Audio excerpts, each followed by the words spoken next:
Hello and welcome back to Gasbutio Tabletop Football.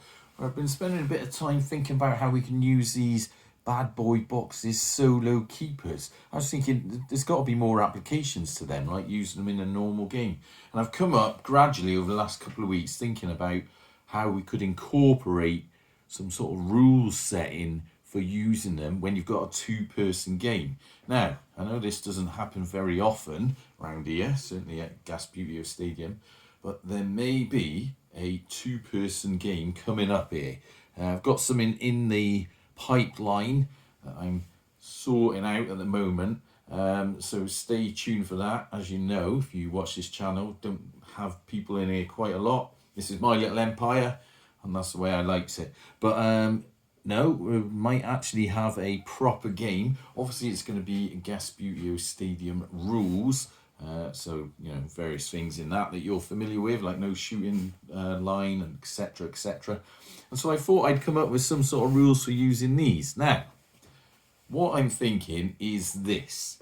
Normally, you have a standard keeper in behind the goal. And when someone's coming in on the attack, where's the football? There it is.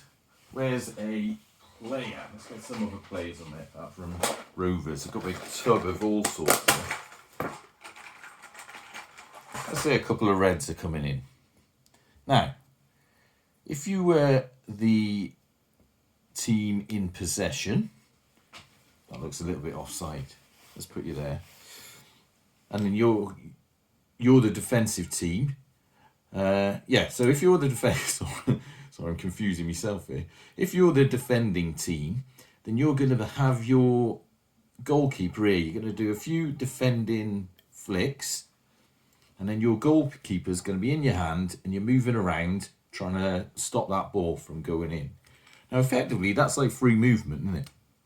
So within that 6-yard box, which is pretty much the reach of the keeper, you've got free movement that's not in any way related to defensive moves. That's certainly my understanding of the rules. Now, bearing that in mind then, how about we have him in a goal? So rather than faffing around with a stalk and moving a keeper around, instead you have this guy. Now, how could you represent him as a keeper when you've got an attacking team coming in and he's about to take a shot to go in to get that ball in the back of the net? I was thinking this. How about within that 6-yard box, you're using one of these, you can move him around to an unlimited number of moves, okay? So it's not related in any way to any sort of defensive moves. You don't have to wait any sort of turns. You don't have to wait for anyone to make an attacking move or an attacking flick.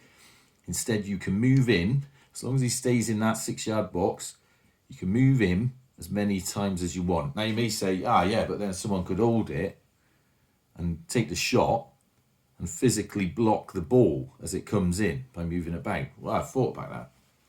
So how about you've got unlimited moves in that box at any time in the game, but if someone's taking a shot, you have to let it go. And if you're touching it or the ball hits your hand, then that counts as a penalty. It's like a sort of a legal handball, you know. So I'm going to give this a go. So rather than use traditional keepers, I'm going to use these guys, bad boy boxes, solo keepers, in a two-person game. Yes, that's right, a two-person game. And we're going to try out this new rule where you can move it about. So imagine, it's a bit hard to do as a solo player, this, to demonstrate what I mean, but imagine your man's coming in. You can move it about. As long as you're not touching it when that ball hits the goalkeeper, or goes in or goes over the line, then that's fine. And then you can move it around and wherever you want. And it also allows you to concentrate on your defensive players. That was a foul on the Reds, which would have been a penalty. So you can concentrate on that rather than being behind this goal, faffing around with a stalked keeper. Anyway, it's a bit of a different idea, and I'm going to give it a go. Seeing as I've got these.